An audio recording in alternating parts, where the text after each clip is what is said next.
Discount का type 2 question है जो हल मिश्रित भी होगा टाइप 1 से, तो इससे कोई बात नहीं है। लास्ट वीडियो है, इसको ध्यान से देखें और फिर सॉल्यूशन करते हैं। मिनटों में हो जाएगा क्वेश्चन सॉल्यूशन। आप समझिए, एक दुकानदार किसी वस्तु के अंकित मूल्य पर 20% की छूट देता है, फिर भी उसे 20% का लाभ होता है। यदि छूट ना दे तो उसे कितने प्रतिशत का लाभ होगा। कह रहा है कि एक दुकानदार किसी वस्तु पर 20% की छूट देता है, फिर भी उसे 20% का लाभ होता है। अगर वो छूट नहीं दे तो उसका लाभ क्या होगा, ये देखना है आपको। तो इसमें तो वही बात है, आप एक फॉर्मूला निकाल लें कितना लाभ होगा। लाभ के लिए एक फॉर्मूला लिख ले, x²/100। जब दोनों समान हो तो दोनों समान हो, छूट भी समान हो और क्या समान हो, आपका लाभ भी समान हो। और लाभ और छूट दोनों अगर इक्वल हो तो x²/100% लिख देंगे, यानी कि 20 का whole square by 100 equal to आ जाएगा 400/100। परसेंट लगा देंगे, 0 से 0 0 से 0 यानी 4% आपका क्या होगा, लाभ होगा। ओके, ये आपका आंसर हो जाएगा। नेक्स्ट देखते हैं हम। नेक्स्ट क्वेश्चन को देखते हैं। एक रेडियो का अंकित मूल्य 4800 रुपया है। दुकानदार 10% बाटा देता है तथा 8% का लाभ कमाता है। यदि वह कोई बाटा न दे तो उसका लाभ की गणना करें, और इसमें लगा दे और क्रय मूल्य का गणना करें। और यहाँ लिख दे क्रय मूल्य का गणना करें, क्रय मूल्य का गणना करें तो भी आप क्या करेंगे, गणना करें। अगर दोनों क्वेश्चन में लगा दे तो आप कैसे लगाएंगे। सबसे पहले हमने क्या बोला था, 10% बट्टा की राशि क्या होती है, क्रय मूल्य होती है। तो बट्टा की यानी यहाँ पर हम लिख देंगे CP equal to market price है SP MRP, ठीक है। यानी ये क्रय मूल्य और यहाँ लिखेंगे हम क्या, अंकित मूल्य, सीधे सी बात है। और क्या करते हैं, 10% की बट्टा की राशि क्रय मूल्य होती है, तो 10% की बट्टा 100 - 10 यानी 90 रुपया, यानी 90 रुपया आपका क्रय मूल्य हो जाएगा। तो तथा 8% की लाभ कमाता है तो 108 रुपया विक्रय मूल्य हो जाएगा, यानी अंकित मूल्य हो जाएगा, ठीक है, मूल्य। अब इसको काट दो, कितना बार में कटेगा, 3 3 के 9, 30 3 90, 3 से 3 3 के 9, 3 6 18, 3 6 6 25, अच्छा 36, यानी 5:4 के, यानी 5:6 का है। अब 6 का तो ये क्या है, मार्केट प्राइस है, तो 6 यूनिट बराबर कितना के है, 4800 के है। 6 यूनिट बराबर कितना है, 4800। तो 1 यूनिट बराबर काट देंगे 8 6 48, 8 6 48, 800। तो हमें CP अगर निकालना होगा, CP निकालना होगा तो 1 यूनिट बराबर 800, तो 5 यूनिट बराबर 5 × 800, यानी मुझे CP कितना आ जाएगा, ये CP 8 × 5 = 40, 4000 रुपया CP हो जाएगा, ठीक है। अब प्रतिशत लाभ निकालनी है, लाभ प्रतिशत, तो प्रतिशत इक्वल टू इस दोनों की अंतर कितना के 1 का, तो 1 बटा ये कितना है 5, तो 5 गुने यहाँ 100, 20 पंचे 100, यानी आपको आ जाएगा कितना 20%। आइए आपका लाभ हो जाएगा, ये आंसर हो जाएगा। नेक्स्ट क्वेश्चन को देखते हैं। एक व्यापारी अपने सामान की कीमत क्रय मूल्य से 20% अधिक अंकित करता है, और वह ग्राहक को बिल पर बट्टा देने के बाद, मतलब एक ग्राहक को बिल पर बट्टा देता है, वो देने के बाद भी उसे 8% का लाभ कमाता है, तो बट्टे की दर क्या है। अब इसमें बट्टा की दर निकालना है। एक ग्राहक है जो 20 पर क्रय मूल्य से 20% अधिक अंकित मूल्य कर देता है, और ग्राहक को बिल पर बट्टा देने के बाद भी उसे कितना बेनिफिट हो जाता है, 8% का लाभ हो जाता है।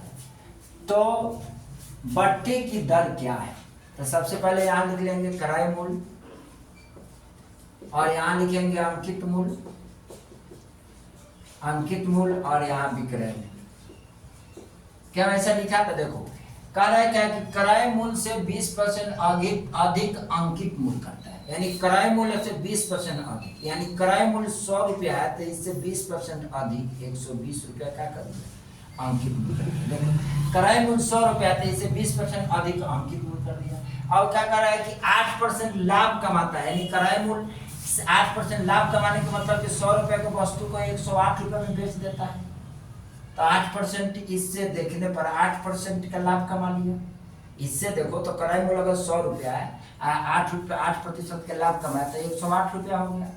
अब क्या करा, बट्टा की दर, तो इस दोनों में बट्टा की दर कितना है, यहीं से बट्टा किस पर होता है, अंकित मूल्य पर होता है, तो अंकित मूल्य पर बट्टा होता है, तो इसमें देखेंगे बट्टा की दर कितना है, तो इसमें अंतर कितना का हुआ, विक्रय मूल्य और बट्टा हमेशा अंकित मूल्य पर होता है, तो अंकित मूल्य पर 20 और 108 का अंतर कितना का है, 12 के अंतर है।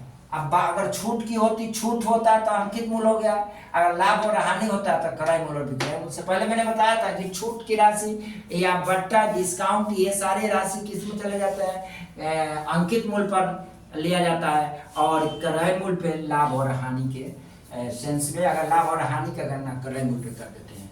तो इसलिए मैंने क्या किया कि आपको यहाँ अनुपात में ले लिया। अब इसके अंतर कितना है, तो 12 का है, तो सीट पे हमें लाभ निकालना है, बिल बट्टा निकाली है, तो बट्टा बराबर क्या हो जाएगा, बट्टा बराबर अंतर बट्टा में अंकित मूल्य 120 गुणे 800, तो 12 दाएं 20 से या 10 दाएं 100, यानी आपको 10% के बट्टा देना। बिल पर कितना बट्टा दिया था, तो बिल पर 10% का, बिल पर 10% का बट्टा दिया, ये आपका क्या हो जाएगा, आंसर हो जाएगा। नेक्स्ट क्वेश्चन देखते हैं।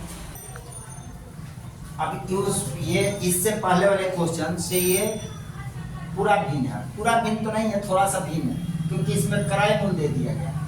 देखिए कोई व्यक्ति हाथ का घड़ी 450 रुपया में खरीदता है, कोई व्यक्ति हाथ का घड़ी 450 रुपया में खरीदता है तथा इसका अंकित मूल्य ऐसा निर्धारित करता है कि वह ग्राहक को बिल पर बट्टा देने के बाद भी उसे 20% का लाभ होता है।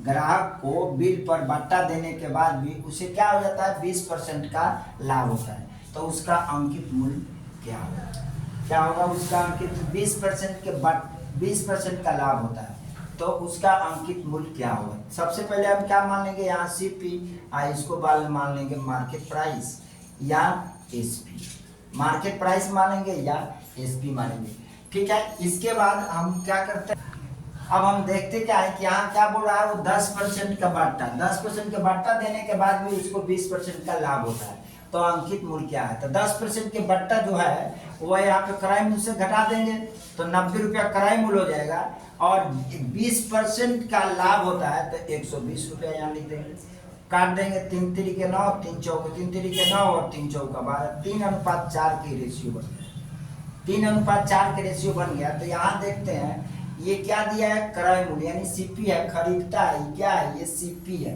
तो खरीदता है तो सीपी के तुलना सीपी से हमको क्या निकालनी है, अंकित मूल्य। तो जब अंकित मूल्य निकालना है तो हम क्या करेंगे, सीपी की तुलना सीपी से कर लेंगे, यानी 450 रुपया भागा 3, और निकालना क्या है हमें, अंकित मूल्य, तो अंकित मूल्य की तुलना अंकित मूल्य को निकालने वालों से गुना करा देंगे, जो निकालने वाला होगा उससे गुना करा देंगे, जो दिया रहेगा उससे भाग कर देंगे। नोट लिख लो एक जगह कि जो निकालने वाला होगा उसका गुना कराते हैं, निकालना है उसे गुना, निकालना है तो उसे गुना करते हैं, और जो दिया है उससे भाग कर देते हैं। तो ये अब कंसेप्ट आपको समझ में आ गया। अब यहाँ आप क्या करेंगे, 3 × 5 = 15, 15 × 3 = 45 और 15 चौका 60, यानी 450 × 4 इक्वल टू आपको मिल जाएगा कितना, 15 चौका 60, 600 रुपया, यानी 600 रुपया इसका क्या होगा, अंकित मूल्य होगा, यानी मार्केट प्राइस इसका कितना होगा, 600 रुपया होगा। ये आपका क्या हो जाएगा, आंसर हो जाएगा। ओके।